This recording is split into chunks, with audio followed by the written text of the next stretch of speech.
Sud Radio, les vraies voix qui font bouger la France, 19h-20h, les vraies voix de l'emploi, Jérôme Laverny. Le travail, c'est la santé. Travailleuses, travailleurs. Parce que nous vivons plus longtemps, il nous faudra travailler plus longtemps et partir à la retraite plus tard. Il y a des gens qui travaillent ici. Le pouvoir d'achat, c'est d'abord le travail, c'est la rémunération, c'est le salaire qui tombe chaque mois. Nous allons faire du bon travail ensemble. Qui vous permet de payer votre loyer, vos dettes, votre alimentation. Et voilà le travail. J'arrêterai qu'il y en a qui arrivent en avance le matin. C'est inadmissible. Mais qu'est-ce qu'il y a au-dessus du droit du travail? Je vous rappelle notre devise, travailler moins pour gagner plus. Bienvenue dans Les Vraies Voix. Merci de nous accompagner pour cette émission spéciale emploi avec Jérôme Laverny. Bonjour. Bonsoir Jérôme. Bonsoir comment Cécile, ça va? bonsoir Philippe. Voilà, pas de coup de gueule ce soir avant de démarrer. Ce qui est malheureux chez Rémi André, c'est qu'il ne parviendra jamais, il ne le veut pas, à prédire réellement que le mardi soir est le plus beau jour de la semaine. C'est vrai, c'est vrai. On devrait lui dire, ce serait obligatoire. Allez, au sommaire de cette émission, Les Vraies Voix de l'emploi, il n'est pas seulement question de parler, mais d'agir et de soutenir la recherche d'emploi, d'alternance ou de stage. On accueille ce soir 2 jeunes volontaires issus d'une formidable institution, c'est des l'EPID, qui permet à des jeunes dépourvus de diplôme de construire un projet. Et ce soir, et grâce à vous peut-être, ils se verront peut-être proposer un poste de mécanicien et Jérémy une mission de technicien de production de systèmes automatisés. En tout cas, ils seront avec nous en direct dans quelques instants. C'est l'un des leaders du contrôle technique automobile présent sur l'ensemble du territoire et en recherche de futurs contrôleurs techniques immédiatement intégrés en CDI par le biais d'une formation. On fera le point avec Arnaud Menchet, DRH du groupe Dekra Automotive. Et puis le pionnier du travail temporaire en Europe pour des missions de courte et de longue durée. De Richebourg Intérim et Recrutement cherche des chargés de recrutement, un métier peu connu et de multiples expertises dans différents secteurs d'activité. On en parlera avec Céline Dirson, directrice générale du groupe. Et enfin, acteur aéroportuaire majeur et partenaire précisément du groupe de Richebourg, nous accueillerons le groupe WFS pour des recrutements très concrets de bagagistes et des perspectives très intéressantes. À vos CV, on en parlera avec Abdelhalim Khelifa, responsable d'exploitation, et on verra les profils attendus et les possibilités d'évolution. On vous souhaite la bienvenue dans Les Vraies Voix de l'emploi. Vous avez un CV, monsieur? Oui, c'est un CV de ce que j'ai fait avant. Tac. Non. Vous avez son curriculum vitae? Oui, je connais ton pédigré, et si tu connais pas le mien, il faut que je t'informe. Ah ça va, vous allez pas nous sortir tout le curriculum, si? Il y avait quoi là-dedans?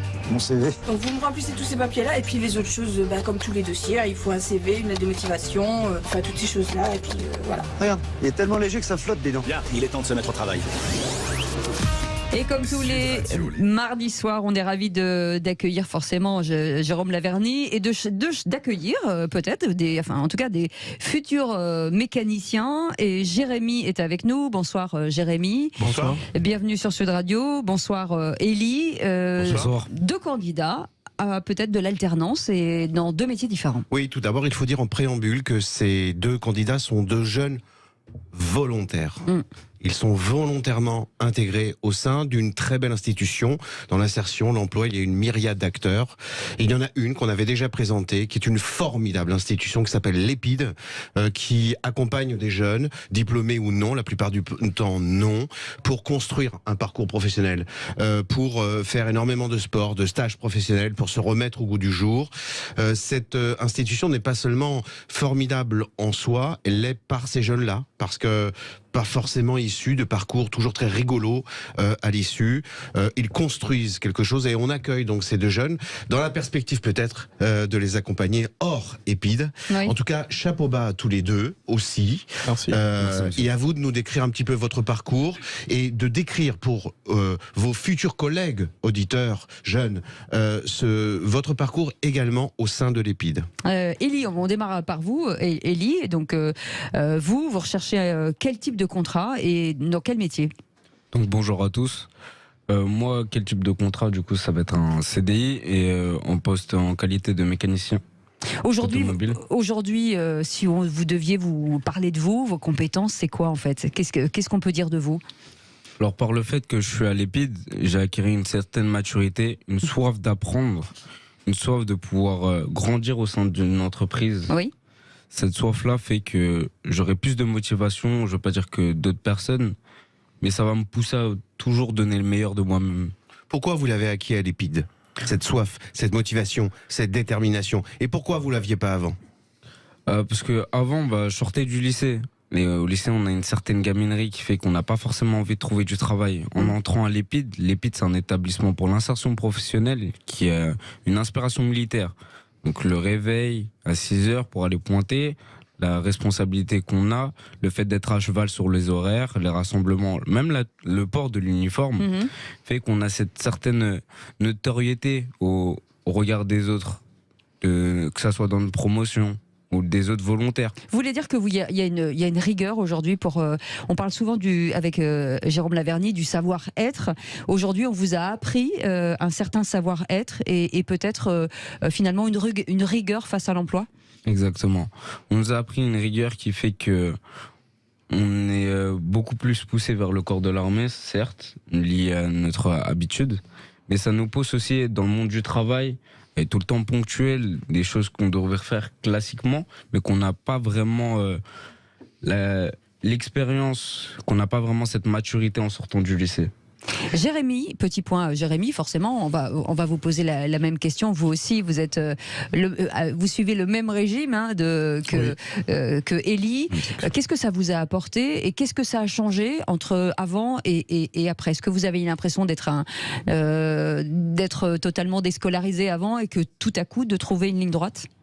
Moi, par rapport à ma situation, ça m'a apporté beaucoup de confiance en moi, parce que j'avais pas trop de confiance en moi. À dire, j'étais tout le temps dans mon coin. Pour me déplacer, on va dire, j'étais un peu feignant. J'attendais que ça vienne à moi. J'attendais que ça venait à moi, quoi. Ouais, c'est ça.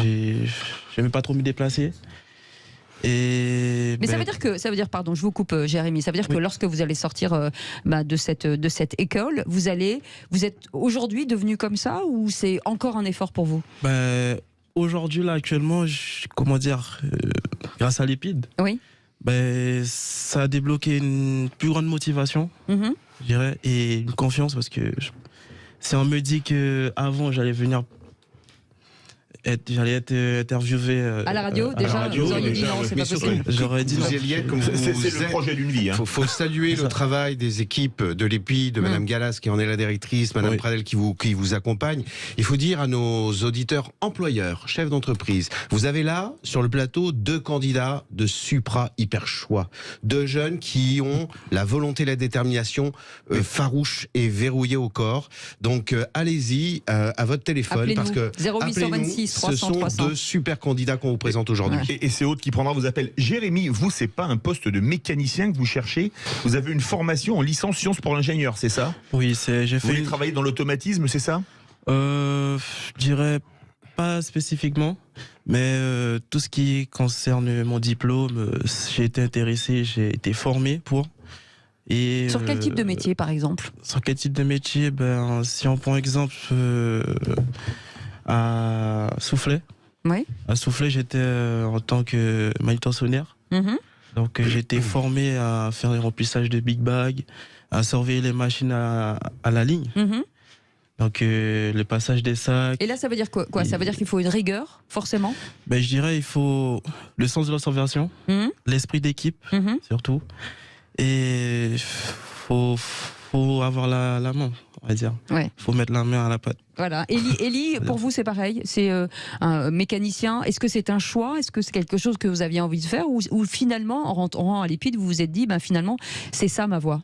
Alors non, moi, personnellement, au niveau mécanique, moi, j'ai eu des diplômes. Donc ça a été une prise de conscience faite avec moi-même. Je suis passionné de l'automobile. De base, depuis tout petit. Et dans ma ville, à Argenteuil, il y a un établissement qui s'appelle le Gara, qui est un campus qui relie le monde de la mobilité. Du coup, j'ai effectué une seconde jusqu'en terminale au sein de cet établissement, où j'ai obtenu un CAP et un bac pro.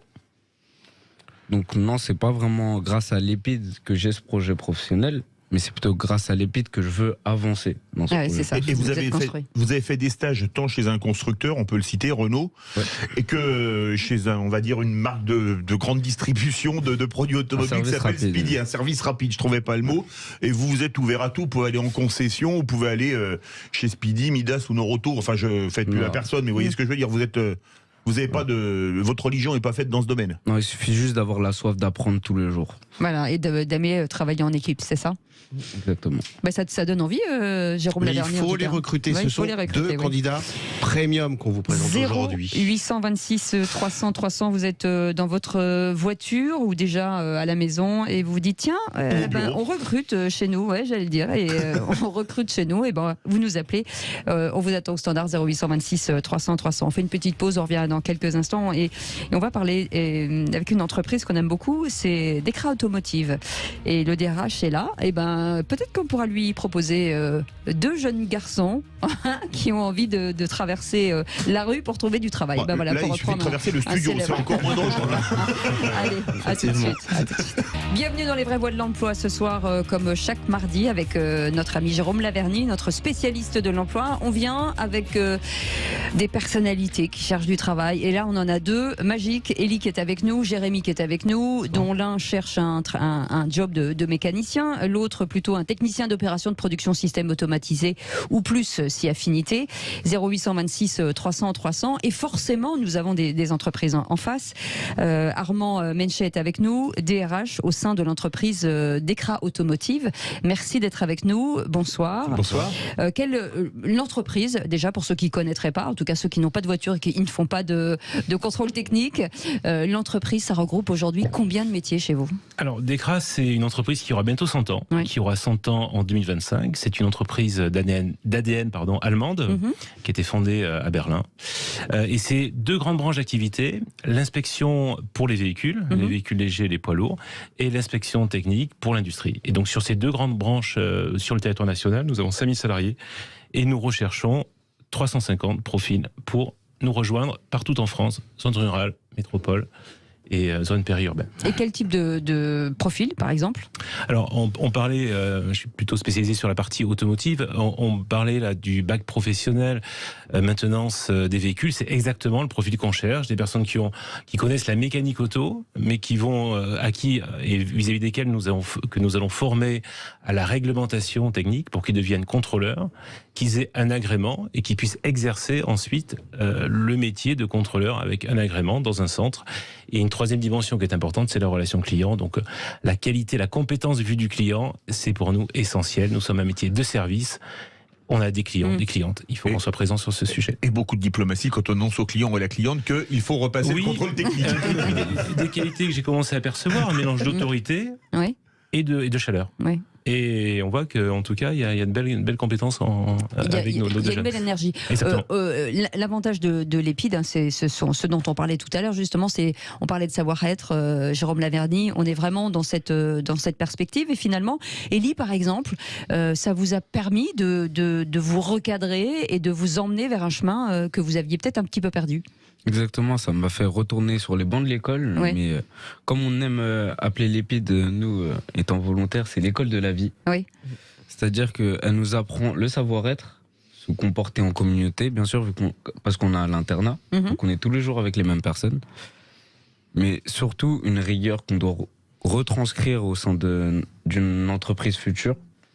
Est-ce que ça pourrait être Dekra Automotive, par exemple? Est-ce que la relation client, par exemple, est-ce que c'est quelque chose dans lequel vous sentiriez à l'aise?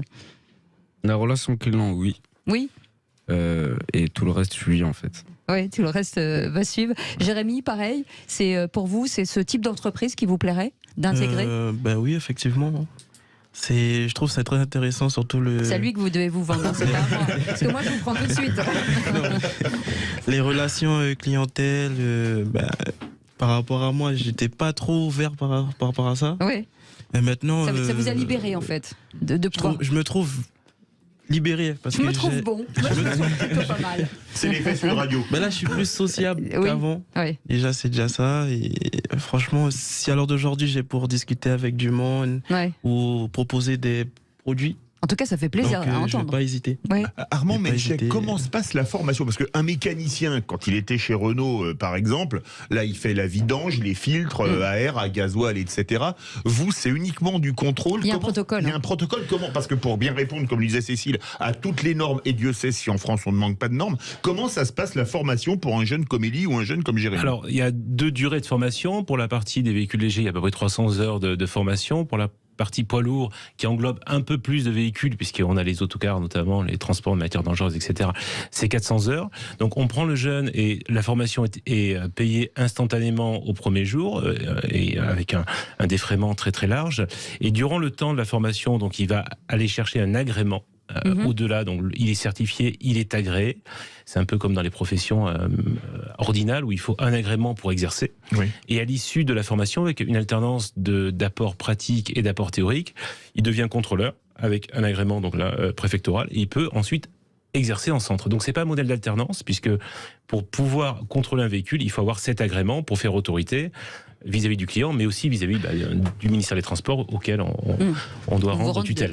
Exactement. Voilà, 350 postes, c'est un sacré challenge. Est-ce que vous avez l'impression parfois, la sensation que votre métier est un métier peu connu, des candidats potentiels, et d'où l'intérêt du reste de la communication de ce soir, sur la communication de votre métier? Bien sûr, la communication, la mise en lumière, elle est essentielle, parce que on peut passer à côté d'une enseigne d'écran, c'est la belle enseigne verte, la publicité, sans pour autant savoir ce qui s'y passe à l'intérieur. Donc effectivement, vous avez entièrement raison, il faut communiquer, donner envie.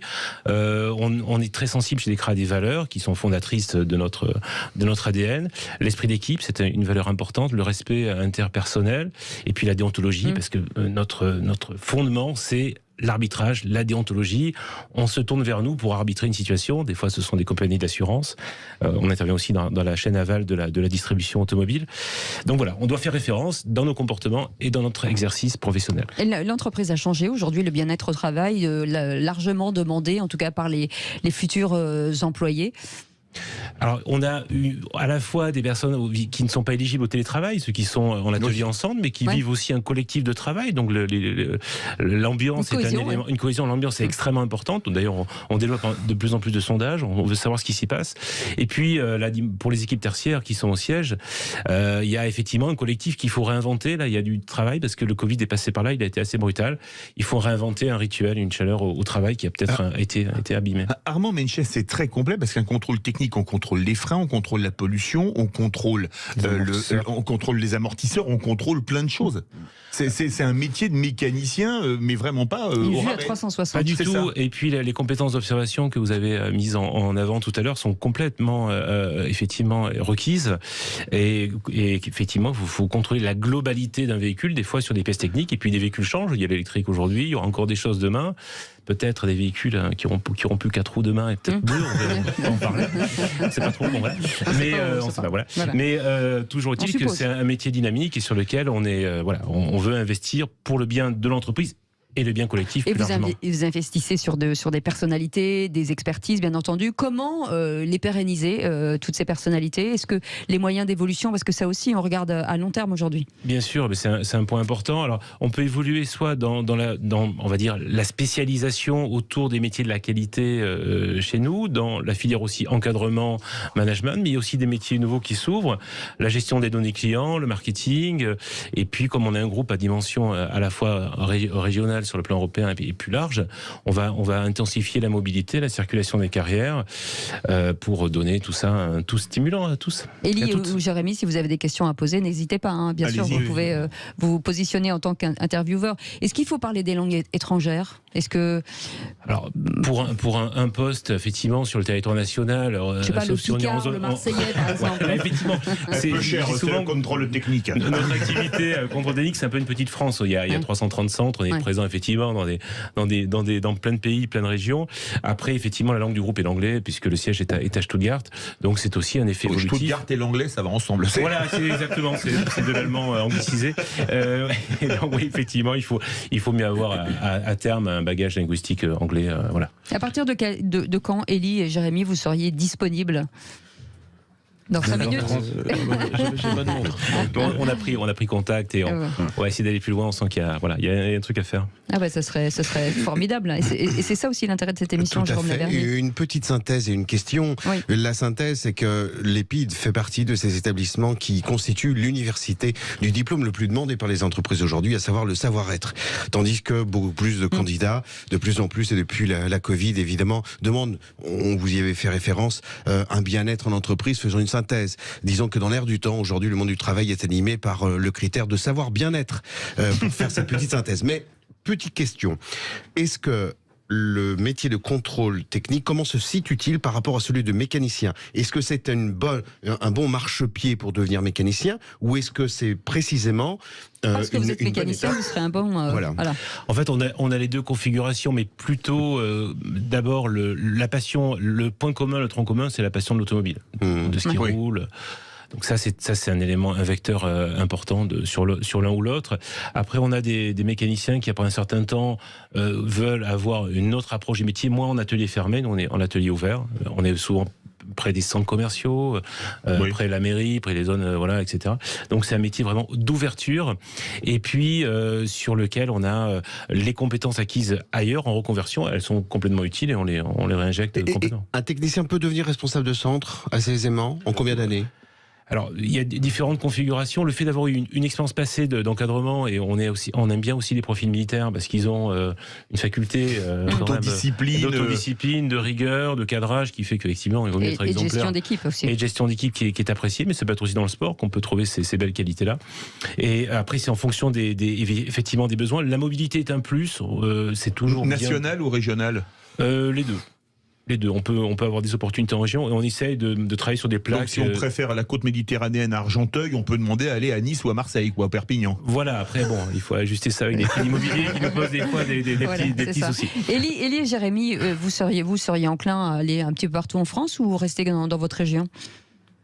Allez-y, hein. Bon, je préfère rester ici. Du coup, il me faut une petite réflexion, parce que j'aime bien ma ville, j'aime bien Argenteuil, c'est un environnement propre à nous-mêmes. Et en Ile-de-France, il y a des postes. Et on recrute effectivement dans la filière, et notamment dans le Val d'Oise. Jérémy, pareil? Ben moi, par rapport à l'épide, j'ai débloqué le sens de l'aventure. Donc, du coup, il va venir à Argenteuil. C'est bien, j'aime bien partir à la découverte. Voilà, découverte, voilà. Merci en tout cas. J'ai une question pour Arnaud Menchet d'Ecrac. Vous avez quelques carrosseries qui ont quelques kilomètres, comme je sais pas, Jérôme Laverny, Cécile de Ménibus, au moins on passerait le contrôle technique chez Decra ou pas? Il faut venir. Cécile, oui. Il faut venir et on vous dira, mais il faut venir. Voilà. Vous serez accueillis avec plaisir. Non, mais on passe le contrôle technique, on est encore côté l'Argus, ça va. Mais vous, je pense que oui, on vous dispensera ce qu'on appelle la contre-visite. On va vous laisser passer on vous donnera la vignette. Allez, vous restez avec nous dans quelques instants. La suite de cette émission, Céline Dirson sera avec nous, directrice générale de Richebourg Intérim et Recrutement. Ça recrute énormément aussi dans ce grand groupe qu'on aime beaucoup. Vous restez avec nous, vos appels 0826 300 300, même si vous cherchez du travail aussi, ils sont toujours là dans le studio, ça vous intéresse, on vous accueille avec grand plaisir. À tout de suite.